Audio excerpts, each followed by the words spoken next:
नमस्कार, बहुत स्वागत है। अगर आप चाहते हैं कि आप और आपके बच्चे सरकारी स्कूल में पढ़ें और आप सरकारी स्कूल में शिक्षक बने, तो यह वीडियो आपके लिए बेहद ही इम्पोर्टेंट होगा। सरकारी स्कूलों के बंद करने का मामला है, जनहित को लेकर ये वीडियो रहने वाला है। इसको पूरा देखिएगा। समय रहते अगर जागरूक नहीं हुए, समय रहते अगर आप सचेत नहीं हुए, तो आपके बच्चों का और आपका परिवार जो भविष्य है वो अंधकारमय रहेगा। ना आपके बच्चे सरकारी स्कूलों में सरकार के द्वारा मुहैया कराई जा रही सुविधाओं का लाभ ले पाएंगे और ना ही आपको सरकारी स्कूलों में सरकारी मास्टर बनने का मौका मिलेगा। तो ये वीडियो बहुत ज़्यादा इम्पोर्टेंट होगा, इसको पूरा देखिएगा और ज़्यादा से ज़्यादा वीडियो को लाइक और शेयर जरूर करिएगा। सरकारी स्कूलों को लगातार बंद किया जा रहा है, लेकिन एक साथ इतनी संख्या में अगर स्कूल को बंद कर दिया जाएगा तब आखिरकार क्या होगा। स्कूल बचाओ संघर्ष समिति आगे आई है और 30 नवंबर को भोपाल में इसका विरोध प्रदर्शन कर रही है। प्रदेश में 94,000 सरकारी स्कूलों को बंद करने की आहट है और अपने आसपास आपने देख भी लिया होगा कि स्कूल पहले कितने थे और अब कितने संचालित हो रहे हैं। हाल फिलहाल कुछ सालों में स्कूलों को बंद करने की जो व्यवस्था है, प्रक्रिया है, उसमें तेजी आई है। भले ही स्कूल वर्तमान में संचालित हो रहा हो, लेकिन उसके बंद करने, सम्मिलित करने, मार्जित करने का आदेश लिखित में जारी किए जा चुके हैं। मध्य प्रदेश में आगामी समय में सरकार प्रदेश के हजारों प्राइमरी सरकारी स्कूलों को बंद करने की आहट से खफा होकर स्कूल बचाओ संघर्ष समिति मध्य प्रदेश ने सरकार का विरोध करने के लिए 3 बिंदुओं को लेकर सड़क पर उतरने की तैयारी कर ली है, जिसके तहत शहर की गली गली, मोहल्ला मोहल्ला में पर्चा बांटवाकर 30 नवंबर को भोपाल में राज्य स्तरीय विरोध प्रदर्शन के आम जन से भोपाल चलने का आह्वान किया जा रहा है। आम जन भोपाल क्यों जाएं, एक सवाल है। इस सवाल का उत्तर यह है कि अगर आप के गली मोहल्ले गांव में स्कूल नहीं रहेगा सरकारी, तो आपका बच्चा पढ़ने कहाँ जाएगा? प्राइवेट में जाएगा। और प्राइवेट में आपको लगेगी मोटी फीस लगेगी, कई तरह के खर्च वहां पर लगेंगे। वही चीज सरकारी स्कूलों में फ्री में मिलते हैं। हालांकि सरकारी स्कूलों में सरकार के द्वारा मास्टरों की भर्ती समय समय पर न करके सरकारी स्कूलों को ऑलरेडी कमजोर कर दिया गया है, ताकि जो लोग हैं, आम जन हैं, वो सरकारी स्कूलों में अपने बच्चों का एडमिशन न कराएं। क्योंकि स्कूल कितना भी बढ़िया हो, जब सरकारी स्कूल में पढ़ाने वाले सरकारी मास्टर ही नहीं रहेंगे तो वहां पर पढ़ाएगा कौन? स्कूल बचाओ संघर्ष समिति मध्य प्रदेश के 94,000 सरकारी स्कूलों को किसी भी नाम से बंद करने पर रोक लगाने की मांग को लेकर 30 नवंबर को भोपाल में बड़े स्तर का विरोध प्रदर्शन करने की तैयारी की जा रही है।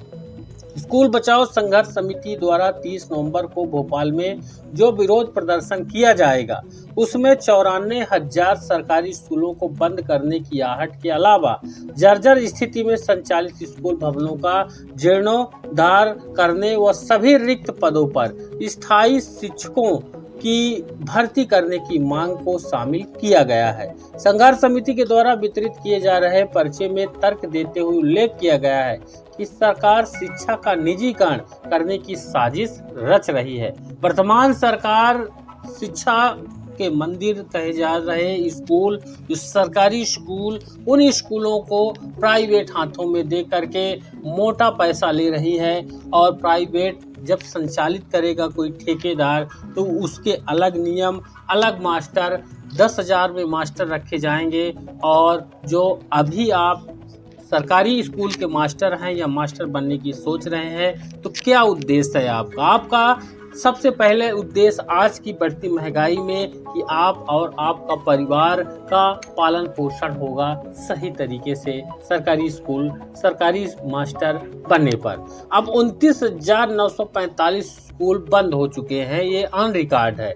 सरकारी स्कूलों को बचाने का आह्वान करते हुए स्कूल बचाओ संघर्ष समिति के संयोजक मुदित भटनागर ने प्रदेश टुडे से बातचीत करते हुए कहा कि शिक्षा सामाजिक संपदा है, इसलिए इस पर सबका बराबर का अधिकार है। इसे व्यापार की वस्तु नहीं होना चाहिए। सभी को शिक्षा देना सरकार का अहम कर्तव्य माना जाता है, लेकिन सरकार अपनी इस मौलिक जिम्मेदारी से पल्ला झाड़ रही है। वहीं प्रदेश में 5,600 स्कूल के भवन जर्जर हैं।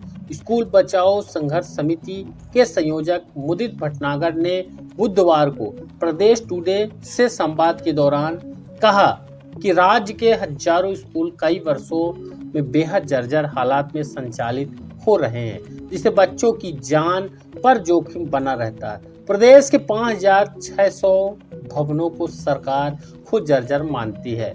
वहीं 81.56 कक्षाएं खस्ता हाल है। स्कूल शिक्षा मंत्री उदय प्रताप सिंह के विधानसभा में स्वीकार किया गया कि कई स्कूलों की हालत खतरनाक है, यानी वह स्कूल कभी भी गिर सकते हैं। स्कूल खोलने की बजाय सरकारी स्कूल बंद करने की तैयारी में सरकार है। समिति के संयोजक भटनागर ने तर्क दिया, बताया कि 2015-16 में सरकारी स्कूलों की संख्या 1,21,976 थी। दिसंबर 2024 तक 92,031 स्कूल बचे हैं, यानी 29,945 स्कूल अभी तक बंद किए जा चुके हैं। बड़ी संख्या में स्कूल बंद हो गए, लोगों को पता नहीं चला। सरकार इतने आराम से यह काम कर रही है कि आपको भनक तक नहीं लगती है। जो लोग इसको जान जाते हैं वह इस तरह से सरकार का विरोध कर रहे हैं, और इस विरोध में आप भी शामिल होकर के सरकारी स्कूल को बचा सकते हैं। इसको कुछ इस तरह से समझिएगा कि ये पूरा खेल कैसे चलता है। शिक्षा का निजीकरण करने की साजिश है। स्कूल बचाओ संघर्ष समिति ने नई शिक्षा नीति पर सवाल खड़े करते हुए उल्लेख किया है कि नई शिक्षा नीति 2020 के तहत मध्य प्रदेश में संदीपनी यानी जो सीएम राइज स्कूलें हैं वो खोले जा रहे हैं, जिसके तहत क्लास 1 से जो दूरी है वहाँ पर 1 किलोमीटर से 15 किलोमीटर के एरिया जो है उसमें सिर्फ हायर सेकेंडरी स्कूल चलाए जाएंगे। यानी अब अगर आपका बच्चा है पहली कक्षा में तो आपको 15 किलोमीटर दूर उस हायर सेकेंडरी स्कूल में एडमिशन लेना पड़ेगा, क्योंकि पास में सरकारी स्कूल नहीं होगा। पास में रहेगा आपके गली मोहल्ले में केवल और केवल प्राइवेट स्कूल, जो कि पीपी मॉडल पर संचालित है। इस जो दायरे के प्राइमरी मिडिल हाई स्कूल को मर्ज करके यानी बंद कर दिया जाएगा। यानी यह नीति स्कूलों को बंद करने की नीति है, जिसके पीछे सरकार शिक्षा के निजीकरण को सोची समझी साजिश के तहत यह काम कर रही है। सरकार ने शिक्षा के अधिकार के तहत प्राइवेट स्कूलों को गरीबी रेखा के नीचे जीवन यापन करने वाले परिवारों के बच्चों के लिए 25% सीटें आरक्षित करने के निर्देश पहले से दे रखे हैं। उनकी फीस सरकार वहन करेगी। यानी सरकार ने खुद सरकारी विद्यालय खाली कर निजी स्कूलों को बढ़ावा दिया, जबकि इतने रुपए में सरकार खुद सरकारी स्कूलों को बेहतर किया जा सकता है।